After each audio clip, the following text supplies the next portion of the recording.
باغیچہ ہوتا ہے، باغیچہ، اگر اس باغیچے میں صرف گلاب ہی گلاب ہو تو اس کو باغیچہ نہیں کہتے، گلدستہ نہیں کہتے. اگر اس باغیچے میں صرف موگرا ہی موگرا ہو تو اسے باغیچہ نہیں کہتے. اس باغیچے میں اگر صرف چمیلی ہی چمیلی ہو تو اس کو باغیچہ نہیں کہتے.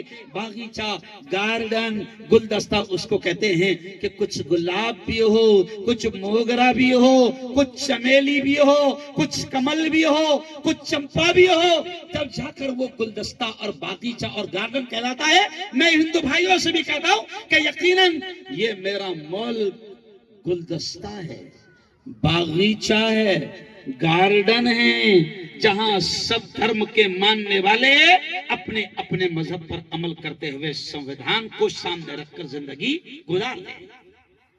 تو آپ کو ہم کو آپس میں لڑنا نہیں ہے، لڑنا نہیں ہے.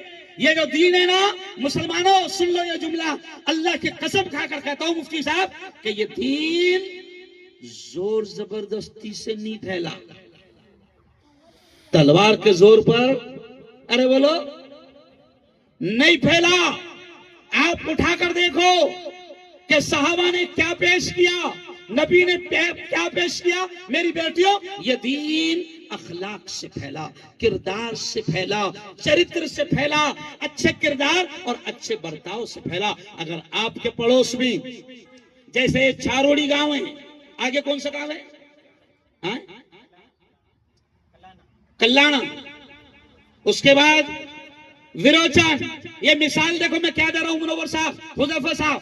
اگر یہ گاؤں ہے، میں آپ سے کہہ رہا ہوں مسلمان بیٹیوں، میں تم سے بھی کہہ رہا ہوں، اگر گاؤں میں پڑوس میں کوئی رمیش، کوئی پرکاش، کوئی کیلاش، کوئی گنیش رہتا ہے، کوئی ہندو بھائی رہتا ہے، ہمارا دھرم، ہمارا قرآن، ہمارے نبی، ہماری شریعت، ہماری حدیث ہم کو سکھاتی ہے کہ ان ہندو بھائیوں سے بھی پیار اور محبت کا معاملہ کرنا. یہ اسلام کی تعلیم ہے، یہ نبی کی تعلیم ہے، یہ قرآن کی تعلیم ہے. قرآن میں صرف نماز پڑھنے کا آرڈر نہیں ہے. کیا مولانا لوگوں نے کیا ہوا مولانا، دین کو ایسا 4-5-6 چیزوں کا نام لوگوں نے دین سمجھ لیا. کیوں؟ قرآن میں صرف نماز کا حکم نہیں ہے، قرآن میں صرف زکوٰۃ کا حکم نہیں ہے، قرآن میں صرف یاد رکھیں آپ روزے کا حکم نہیں ہے. قرآن میں اور حدیث میں نبی کی زندگی میں اپنے پڑوسیوں کے ساتھ کیسے رہنا، یہ بھی طریقہ سکھایا گیا.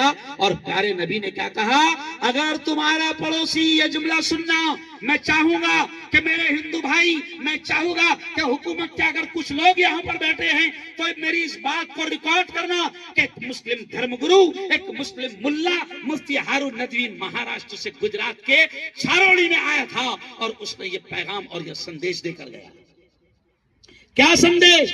کہ ہمارے نبی نے کیا کہا، اگر تمہارا پڑوسی تمہاری تکلیفوں سے پریشان ہے تو تم مسلمان نہیں. مولانا صحیح بول رہا ہوں؟ اچھا، لفظ پڑوسی کہا، نبی نے یہ نہیں کہا مسلمان پڑوسی. کیوں؟ نبی نے یہ نہیں کہا کہ مسلمان پڑوسی ہونا نہیں. پیارے آقا نے کیا فرمایا، پروفٹ محمد نے کیا فرمایا، پریشت محمد نے کیا فرمایا، ہمارے نبی نے کیا فرمایا، اگر تمہارا پڑوسی تمہاری ہاتھوں کی تکلیف سے پریشان ہے، تمہاری گالی گلوچ، تمہاری زبان سے پریشان ہے تو تم مسلمان نہیں. اب پڑوسی میں کوئی بھی ہو سکتا ہے، عبداللہ بھی ہو سکتا ہے، عبد الرحمان بھی ہو سکتا ہے، عبد الغفور بھی ہو سکتا ہے، ہارون بھی ہو سکتا ہے، رمیش بھی ہو سکتا ہے، کیلاش بھی ہو سکتا ہے، پرکاش بھی ہو سکتا ہے، گنیش بھی ہو سکتا ہے، جین بھی ہو سکتا ہے، بودھ بھی ہو سکتا ہے، برہمن بھی ہو سکتا ہے. اگر وہ ہمارے پڑوس میں ہیں تو ہمارے نبی نے فرمایا وہ تمہاری تکلیفوں سے محفوظ ہونا چاہیے. مولانا صحیح کہہ رہا ہوں؟ کچھ غلط کہہ رہا ہوں تو کھڑے رہ کر بتاؤ کہ مفتی صاحب آپ یہ حدیث غلط کہہ رہے ہیں، آپ یہ آیت غلط بتا رہے ہیں. میرے یارو سنو، میں میری مسلم بیٹیوں سے بھی کہوں گا کہ اگر پڑوس کوئی بھی گاؤں میں آپ رہتے ہو، اتنی بڑی سینکڑوں کی تعداد میں، ہزاروں کی تعداد میں آپ لوگ آئے ہیں، میں آپ کو کہوں گا اگر آپ کے پڑوس میں کوئی سیتا رہتی ہے، کوئی کملا رہتی ہے، کوئی گیتا رہتی ہے، کوئی ہندو بہن رہتی ہے، میں مسلمان بیٹیوں تم سے کہوں گا کہ پیارے نبی نے فرمایا اس کے ساتھ اچھے اخلاق سے پیش آنا، تاکہ وہ یہ کہے کہ مسلمان اچھے اخلاق والے ہوتے ہیں۔ مسلمان جھگڑالو نہیں ہوتے، مسلمان گالی گلوچ نہیں کرتے، مسلمان لڑائی نہیں کرتے، مسلمان کسی کو ناجائز نہیں ستاتے۔ اگر ہم ایسا رہ گئے تو ایٹومیٹک پیغام جائے گا کہ اسلام کتنا پیارا مذہب ہے، کتنا